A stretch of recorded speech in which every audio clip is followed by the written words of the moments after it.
So what I'd like to do first, before we just come in, I know everybody's in a different space, you're in your home. Whatever space you're in, whatever time of the day, whatever you're dealing with at the moment, there is always a time and an opportunity to just drop into silence and presence and awareness and breath. And that's really where our sound healing adventure begins, is from awareness and presence. And then we can get all this stuff like cool instruments, and we can get our crystals and our essential oils. But first, we just come with what we have here in our body vessel, which is our awareness, our soul, our breath. And, with sound healing, I just like to say that we are tapping into the divine. We are tapping into our divine nature, using sound as a vehicle for that, as a journey, as a transportation zone. Sound can take us there. And breath is the first sound. Well, the heartbeat, right? The first sound that we hear in the womb is the heartbeat, our mother's heartbeat. And then when we take our first breath from there on out, that is always there for us.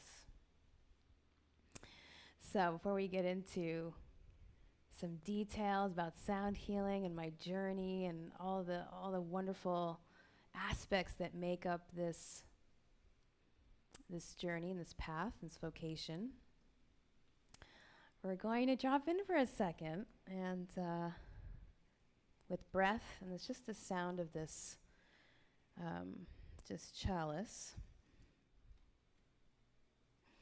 And so I would like everyone to do is take a nice deep inhale, if you can, if you are in a space to do that. Close your eyes.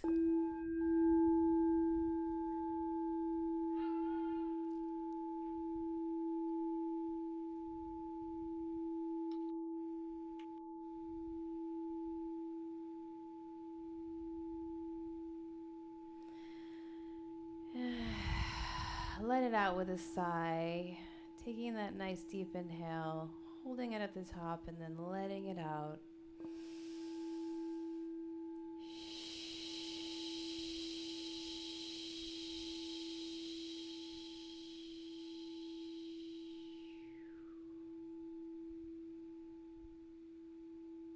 And just feel what a wonderful thing it is to take a pause,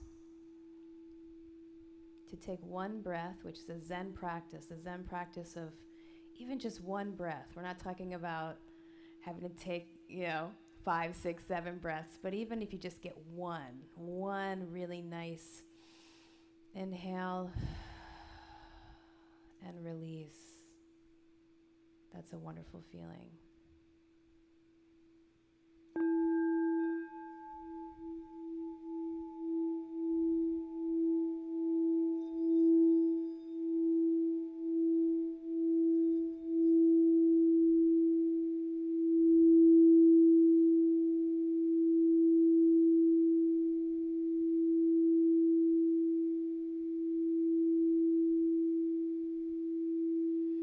And then the rest is listening.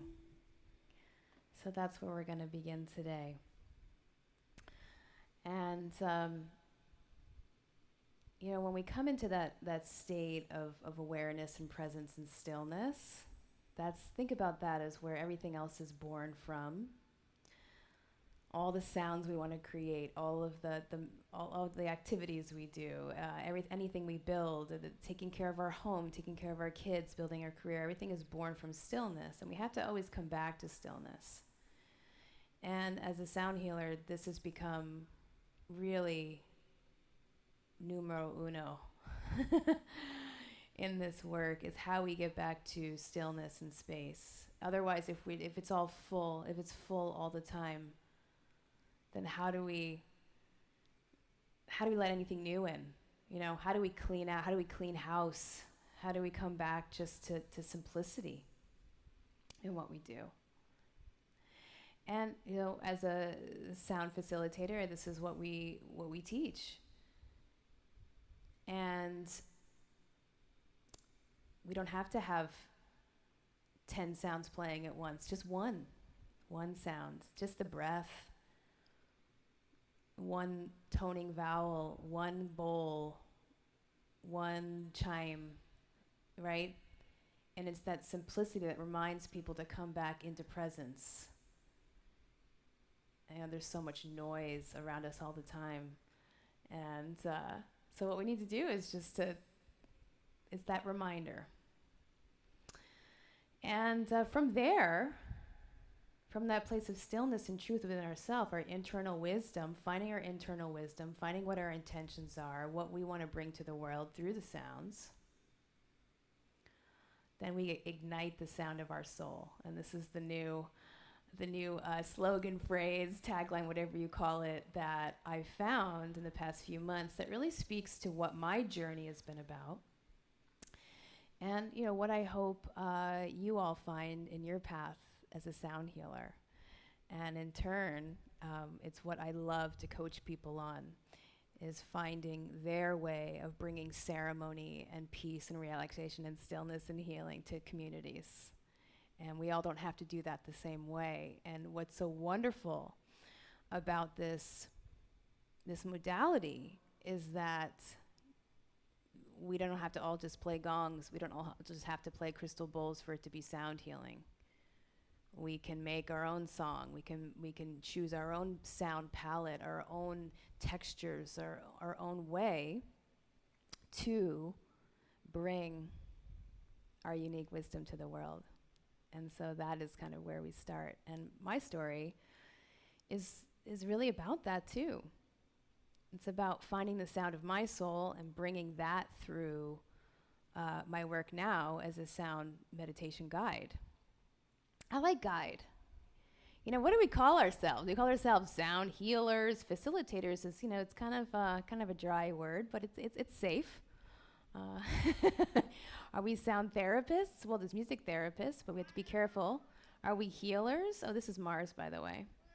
I should have put him out, but I didn't. Okay, hold that thought. I'll be right back. Oh, you're so meowy.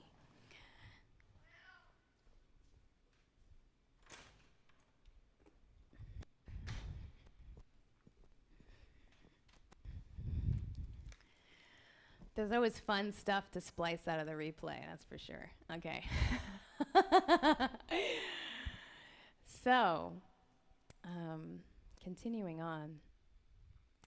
So my path has had a similar transformational aspect where I found my way into the work through a lot of different situations of adversity and obstacles within my own music work, and trying to figure out why, being a classical musician, that wasn't going to do it for me, and what else is there? How else can I express my sound, my music, the wisdom, what's in my soul? And so it was such a blessing, to find the path of sound healing as a way to do that. So I grew up, I'm a classically trained musician, for those who don't know me yet. And I studied classical music. I went to music school. I did the whole thing, formal training, the foundations of music, all the way through college. So I got a bachelor's of music. And then I graduated, and I was completely burnt out. I was playing these hard piano pieces. I couldn't master them. I wanted to improvise, but I wasn't in the environments and supported in a way and to do that. And so when I moved out to San Francisco, I thought, I want to be around artists. I felt this need because artists, they're free. They express themselves. I feel like there's something inside of me that needs to discover. Maybe it's in California. Maybe it's on the West Coast. So here I am, 24 years later. I have never left California. And I came out to San Francisco, and I enrolled in a recording arts school. So I learned how to produce music. I learned composition. And I found when I was there that I had all this musical background, and I was ready to expand, and I started writing poetry and lyrics, and I thought, I wasn't really a singer, but I wanted to start writing songs. I wanted to start singing, and I wanted to turn some of my lyrics, my poems into songs. And when I was at recording school learning all that technical stuff, suddenly I said, you know what? I want to play. There's a bunch of DJs and producers here, and they're, I want to play. I want to play. I want to produce some stuff. And I loved electronic music, so it kind of brought me back into the artist side. I started to ignite that fire in me to make my own music, and that's what I did most of my 20s. I created albums. My first album was a solo piano record. I just experimented. I tried sounds. I tried collaborations. I did some tours on my own. And then, at the end of my 20s, I thought, well, this is, there's something else for me. There's something else that's missing in my understanding of sound and music. And I love psychology, and I love working with people. And I was also dealing with a lot of performance anxiety, and feeling good enough, and feeling like, because that's the classical upbringing, is all the wrong notes, and all that stuff. And so when I found the sound healing program that I took, and this was back about 13 years ago in San Francisco at CIIS, I studied with Sylvia Nakach and did her certificate program, studied with a lot of different teachers.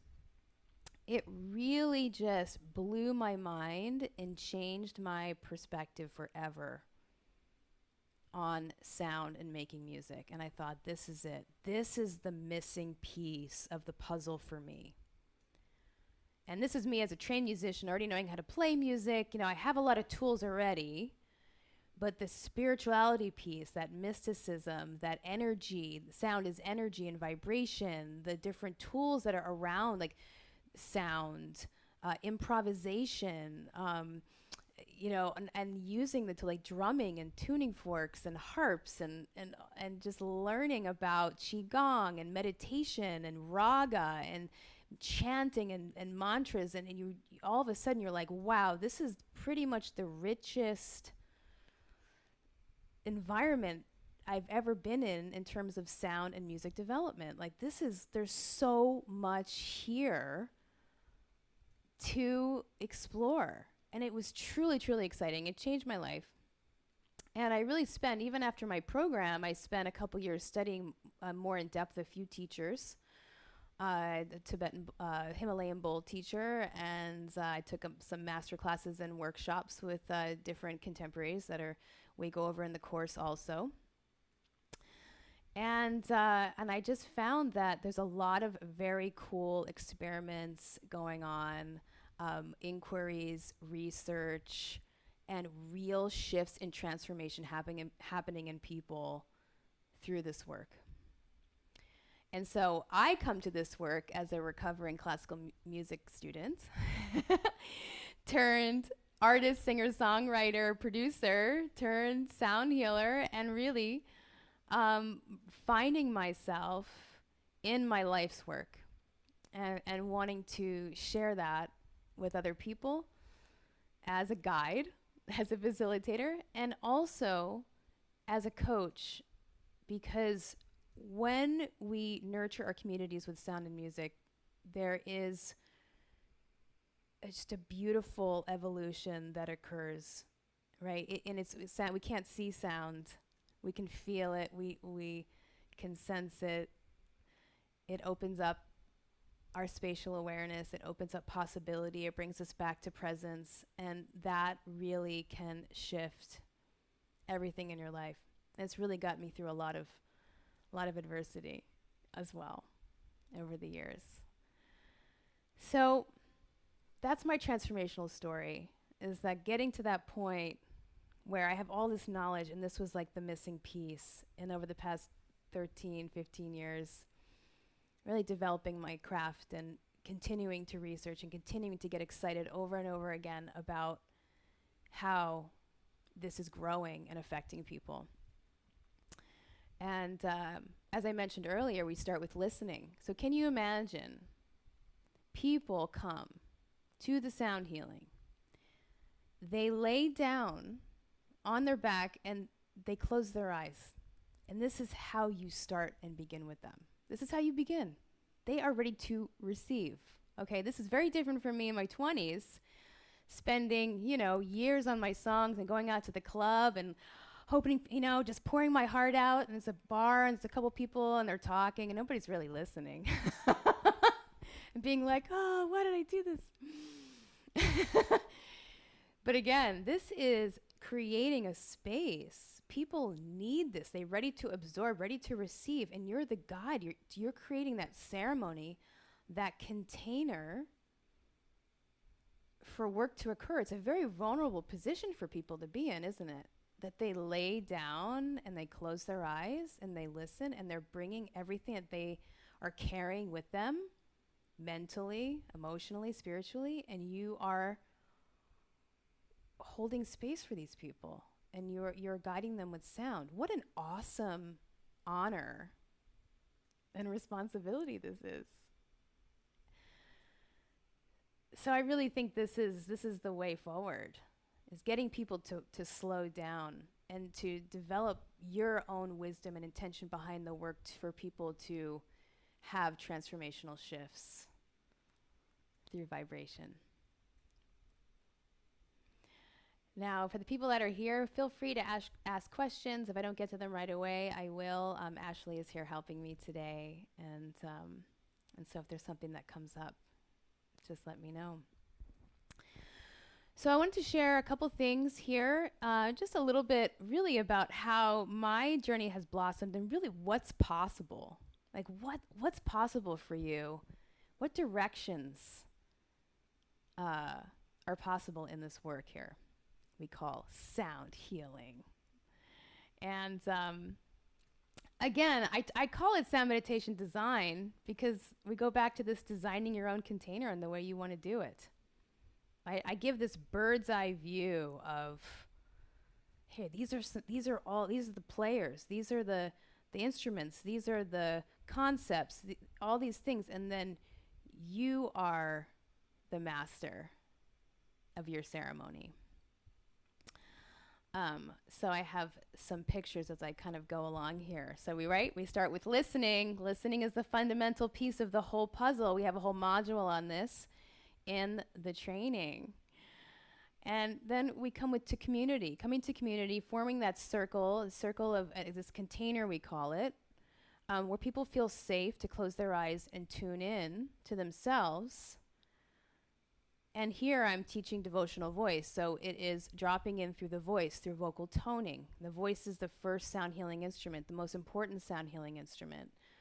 In the course, we spend a lot of time on the voice and developing tools, techniques for vocal toning, for chanting, and becoming comfortable with using the voice for devotional practice.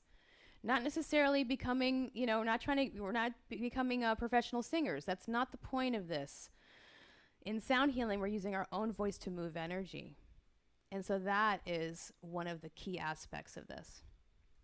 And then working one-on-one with people. Really, I love to do this, to sit with someone and be a mirror for each other, to blend our voices and to help each other develop more resonance and connection through the voice. Because then once you have that, get all the instruments you want, right? Because you're going to have that fundamental piece.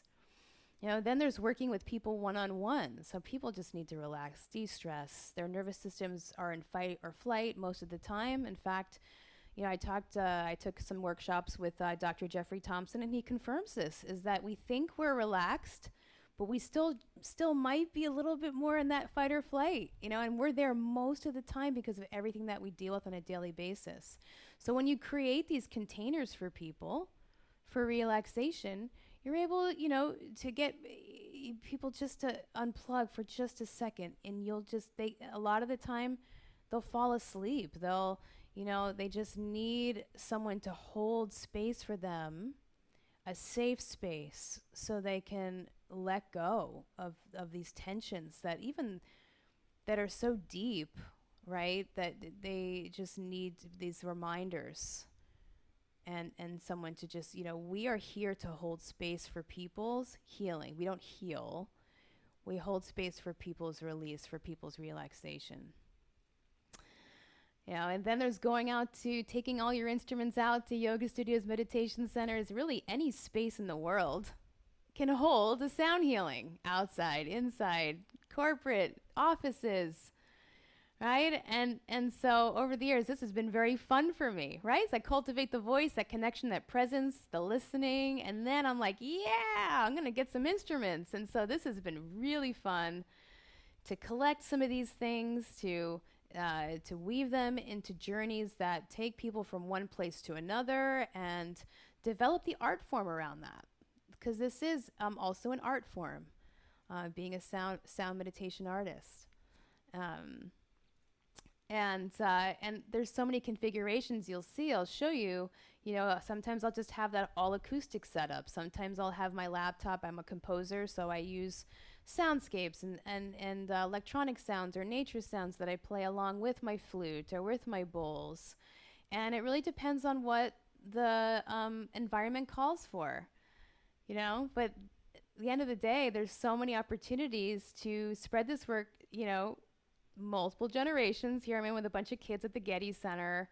There was a really great event where 3 sound healers got together and we set up stations, and you know, families were walking around and kids got to learn about Himalayan bowls, and you know, just the fascination around, well, what is that? What is that instrument? What does that do? And this is what the fun part about sound meditation is, all these possibilities within the work, right? So then there's festivals. The whole festival environment is another place where, you know, people are up all night, and then during the day they're like, boy, I just need, I just need some sound healing, right? So, and you see my setup here. I'm playing with another artist that has a synthesizer, but I just had a looper and a flute and my vocal and a couple chimes. That was about it. And he took care of all the soundscapes. It's Torquem G.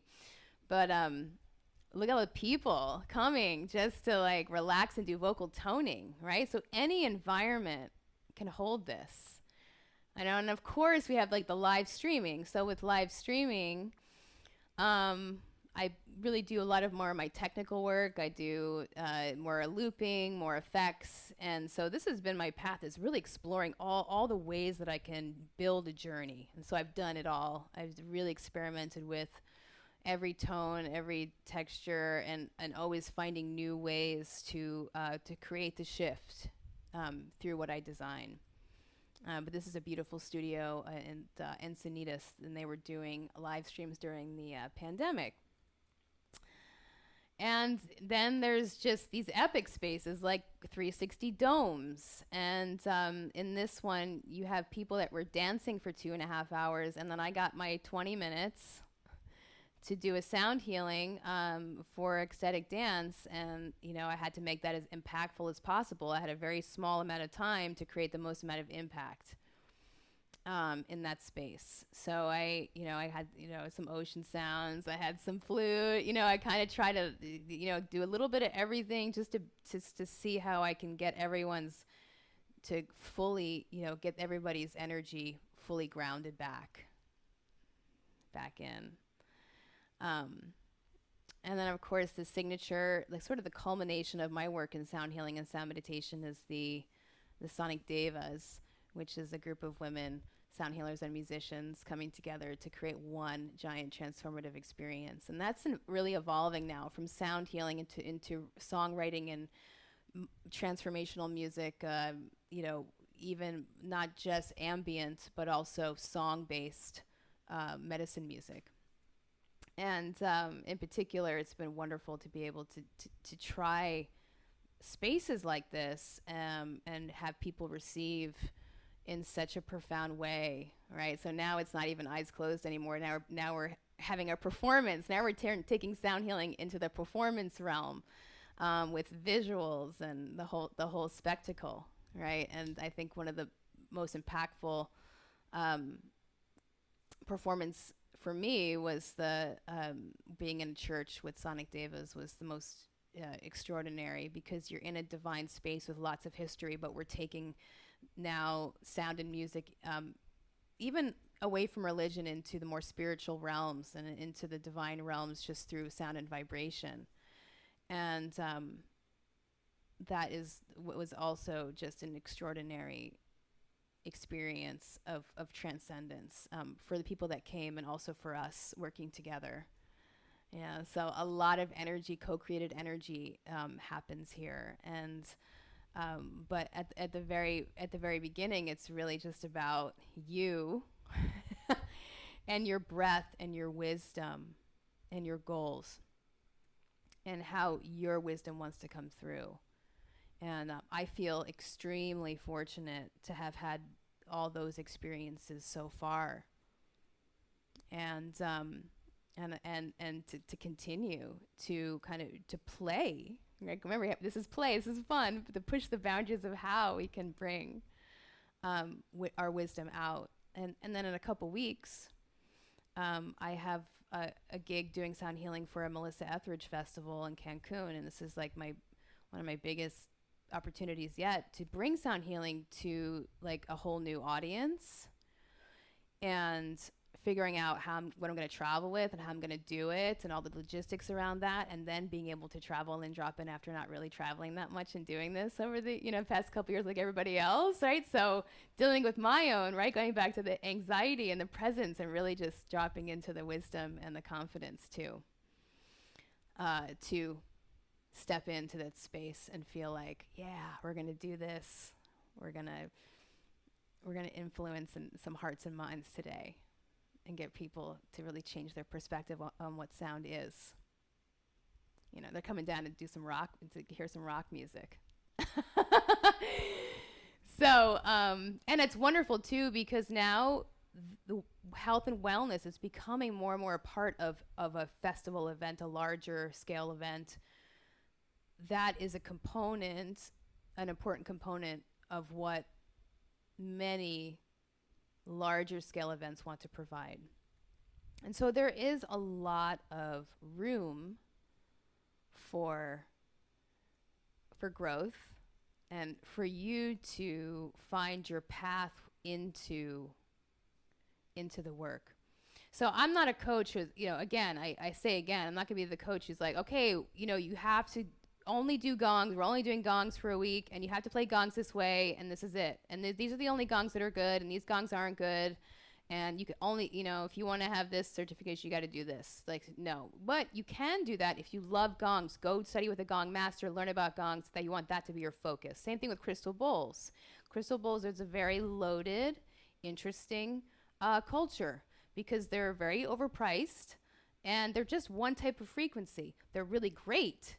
But when you talk about crystal tones and alchemy bowls and all the things that we discuss in the course, it's like you really want to know the pricing and the impact and what's really speaking to you. Like, is this the crystal bowl? Is that your tool? Is that the tool that you feel like produces the most transformation for your clients, and that you're in touch with the most, right? So you ask yourself that before you see, well, to be a sound healer, I'm going to have to get this and that, and then I'm a sound healer. It's like, okay, let's really examine those things. And I die. I love talking about it, because we get into tunings and like 440, 432, and this and that and the other.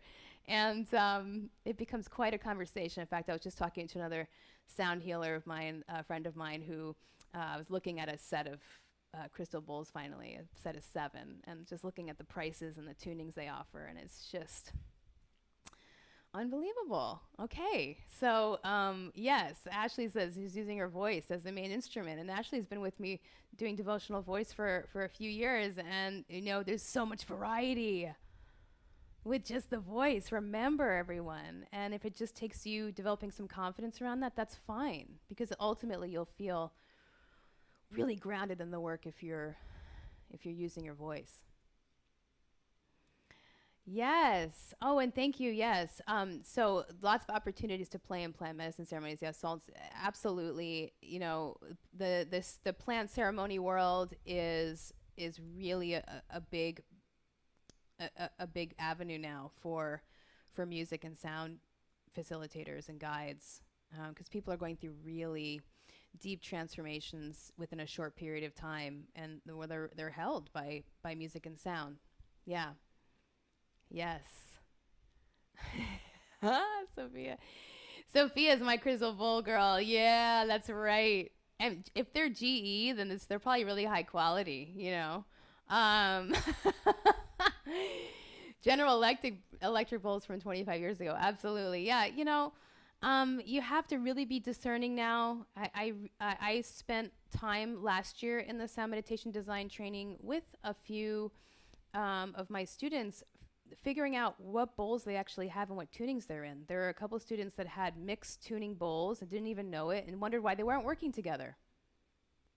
And I was like, wow, and I have a whole module lecture from last year in the course around that specifically, so that you really know what it is that you're playing and how it's affecting people. When you come to crystal bowls, they're so specific, the tunings and the intervals and so yeah, that leads me to like the different disciplines of sound healing work. So I'm going to share that with you and continue on this journey. But really, I want to close the gap on all of these things and kind of impart the importance of viewing the sound healing arts pathway, the sound healing arts guide, as someone that is multidisciplinary, that you take information from lots of different disciplines to form your vision. Right? As opposed to someone who just buys some crystal bowls from Amazon, puts an Eventbrite up and says, I'm doing a sound healing. You can do that. My job, my wisdom as a coach, my intention is to get facilitators out there that have a more broader sense of the work, that are making informed choices, that are making conscious choices based on their own wisdom, awareness, presence, intention, and that they've taken time to study and really know what you're doing. And I just love it. I love those aha moments. We have them all the time in the trainings.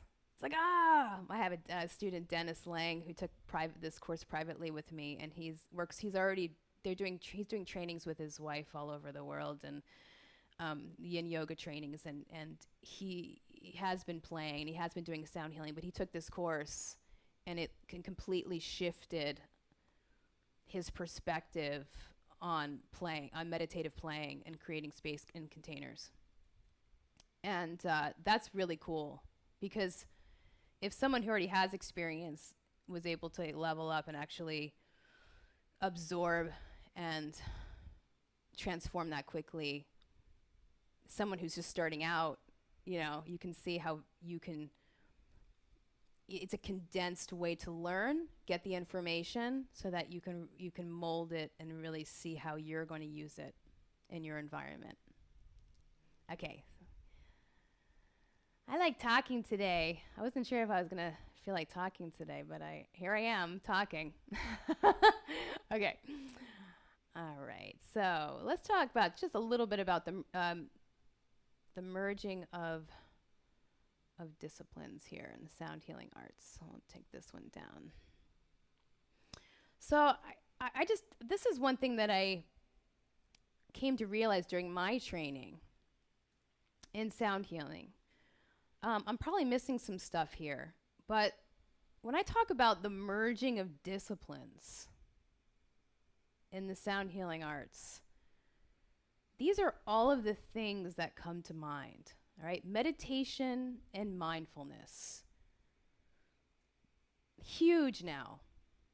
It's almost, you can't really go anywhere unless you can't go anywhere without hearing about meditation and the science behind meditation, from kids to old age, and the benefits of mindfulness, and all the books that are being written, and all the wellness centers cropping up, and the retreats and online stuff, and and articles. It is everywhere. And we are sound meditation guides, so meditation is the core of our work.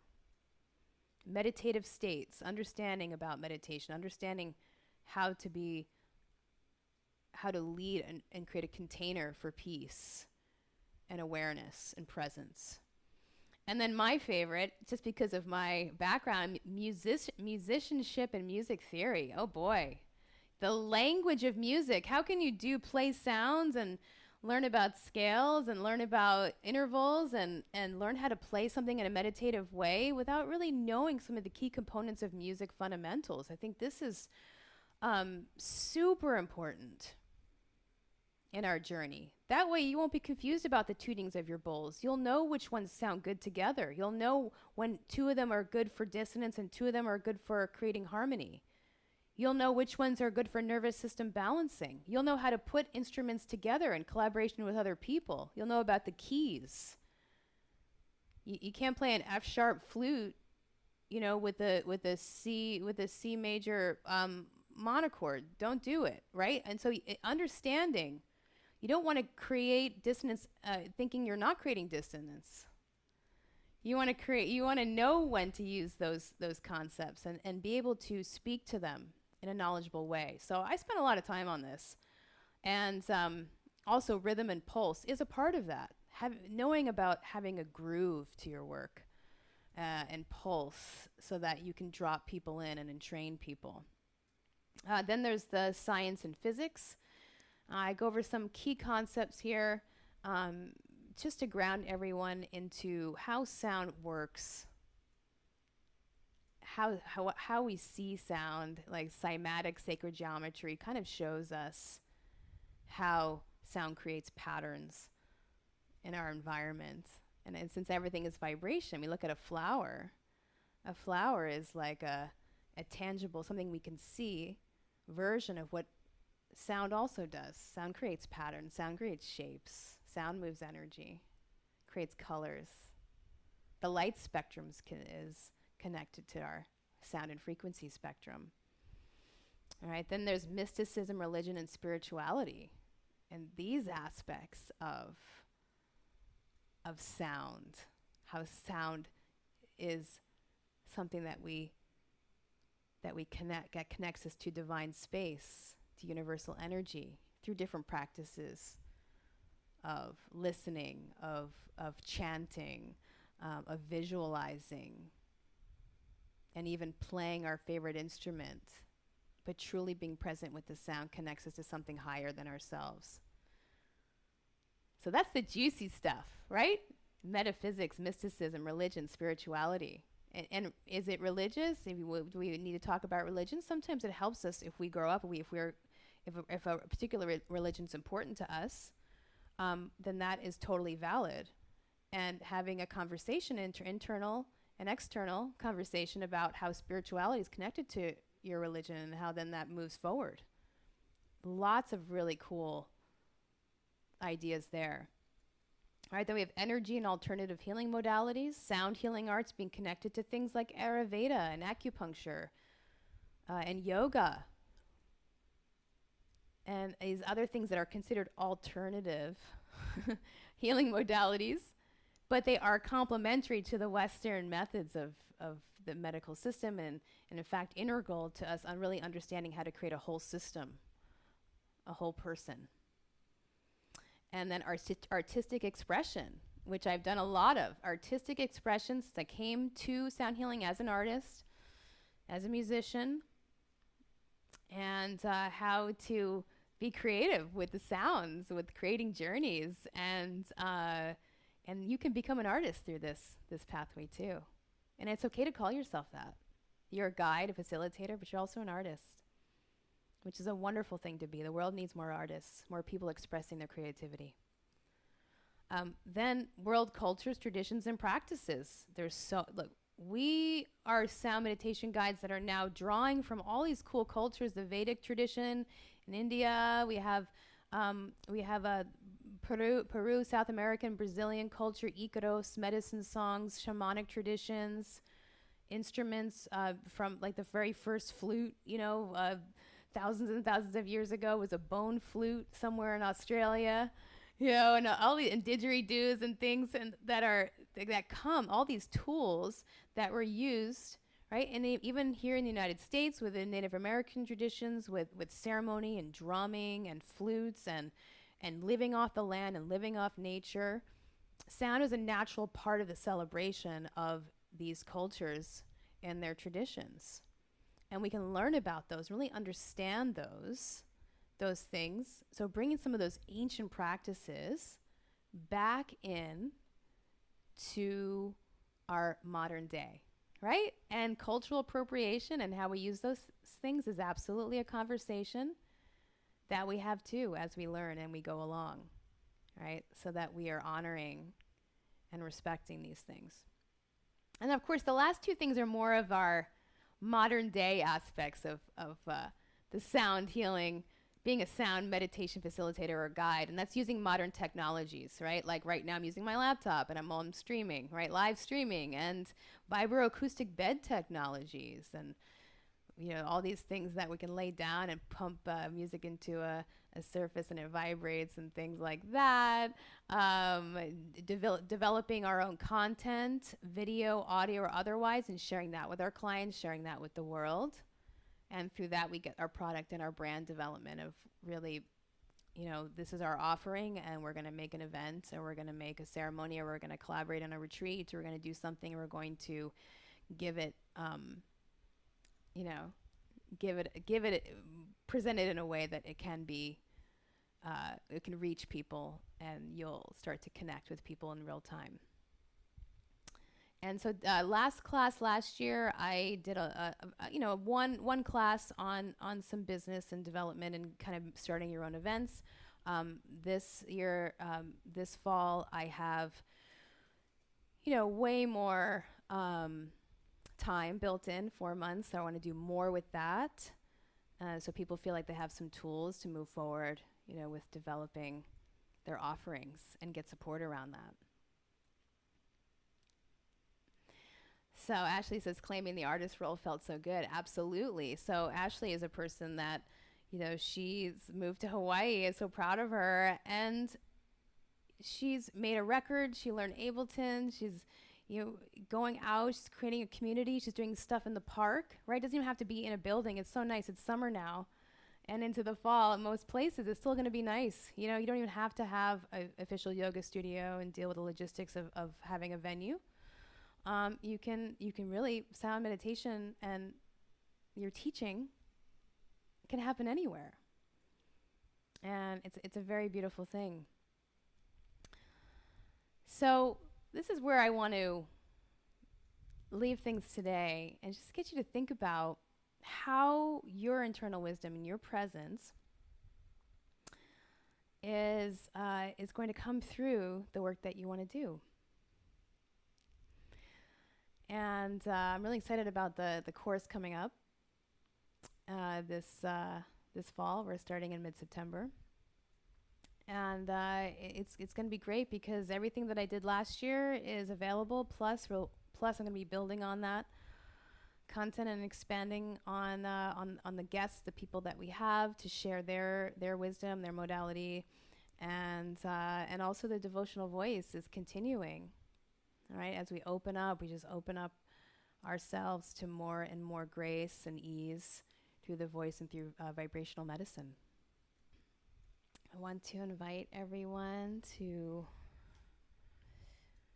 close your eyes if you can, if you're in a safe space. Tune again into your breath.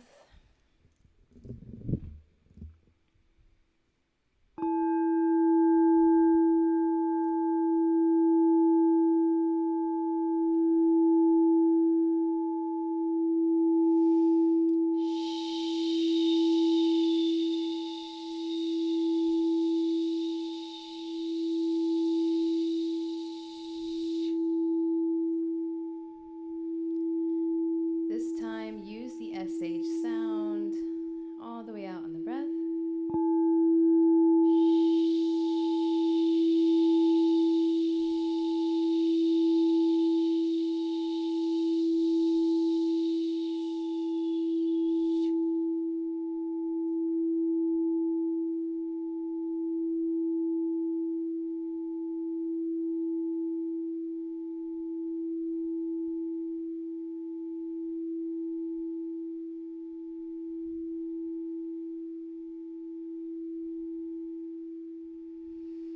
From this bowl, from this sound, this one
letting that pause, letting that stillness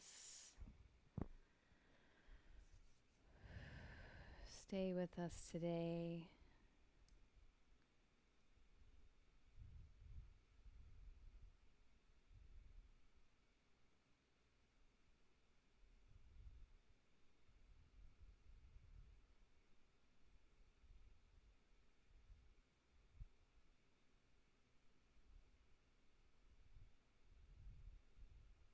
Thank you so much for being with me here.